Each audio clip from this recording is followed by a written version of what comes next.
Island of Terror, the simplified version. Boss number 1, relatively easy. Just fight him until he gets low enough. Once he's low enough, he's going to do something where he turns invisible. When he turns invisible, just use that plant right there next to him and it's going to shock him out of invisibility. Once you do shock him out of invisibility, all you do is fight him and eventually you'll end up killing him and moving on. Boss number 2, once again, something you've already went against. Relatively simple. The only move that you're going to have to watch out for is going to be the move where he shoots waves. He's going to shoot 2 waves, not 1. You need to pay attention. This is going to basically one tap anybody who is decently geared. Anyone who's higher geared can probably withstand a shot. The bright side about this boss is you can always just come back and return while your team is fighting and you don't have to reset the boss. Boss number 3, again, relatively simple boss, something we already fought before. However, it does have one of those moves that can probably one bang your team. So you got to be careful. The typical move that we pay attention to is going to be the move where he runs at you. He's going to mark a player. You're going to turn his color. He's going to ram at you, stand between the pillar so he hits the pillar.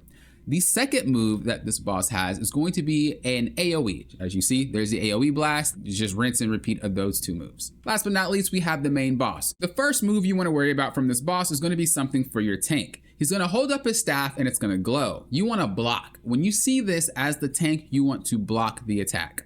Think of it as a stop sign, right? You're fighting. He holds up the stop sign. Make sure you block. When you block, you're not going to take a lot of damage. You are going to get stunned, but just block again right after that, and you should be good to go. The next thing the boss will do is turn you all into rats. Again, similar to the last boss. However, there's a catch. The last boss wants you to go under when he says his move and he does his move. This boss is different. He's going to drag you in and you do not want to burrow. You want to get hit on purpose. He's going to slam and you want to get hit on purpose. If you burrow before he does that, you're going to get stunned and he's going to eat you. So do not burrow when that happens. So let's recap real quick. When we get turned into rats, we know we don't want to burrow. We want to get hit on purpose. We also understand that this is going to fear us if we touch it. After the boss does his move, he's going to start chasing you guys. As you can see, the ring follows him. This is why it's important. You can see us scooting in and following him. You want to unburrow yourself when he starts chasing other people, so that way you can continue to follow the ring. If you all stay burrowed, he's gonna slam the ground and stun everybody. So it's in your best interest to kind of peek up, let him come at you, go back down. Peek up, let him come at you, go back down. Eventually he's gonna get tired and this is when you can go get your flower. The ring will drop and he's not gonna chase you anymore. Get your flower, get turned back to normal. The next move the boss is gonna do is he's gonna say, "I'll fry you." Then he's gonna drop down a fireball on some players and he's gonna leave an X on that mark. Any players that got hit with the fireball will have a fire debuff. They're going to be burning. Any players that walk on the X are going to be burning.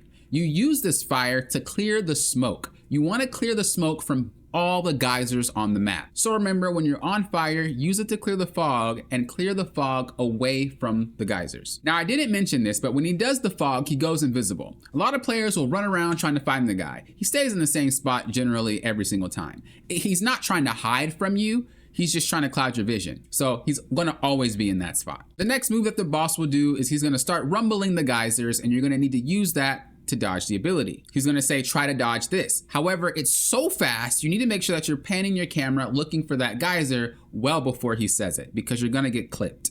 Once you get it, fly back down, continue to fight the boss. When you get the boss low enough, he's gonna do the geyser move, but it's gonna be 2. So you need to make sure that you fly up and fly to the next geyser. It's funny, I told my team to do it and then I didn't do it. I don't know, my mind probably went away. But the geyser popped them up twice. As you see, now you're able to come down and finish them off. Just 2 little tips to help you out. When you're the rat, you don't have to be scared. The timing is very forgiving before he comes to get you. A lot of players just run away super fast. If he comes, you have a lot of time to duck before he even swings. So don't panic and really abuse the time. You don't want him to stand up and slam everybody. The second thing is make sure you uncover all 4 geysers. I don't know, again, if it's a glitch, maybe it's a PlayStation thing, who knows, but I cannot see the geysers unless all 4 are uncovered. If you want more simplified guides like this, all the dungeons are already on my channel, playlist down below. I do these guides to help simplify everything so that even if you are talking to someone that might not be your native language, you can still communicate what to do on a really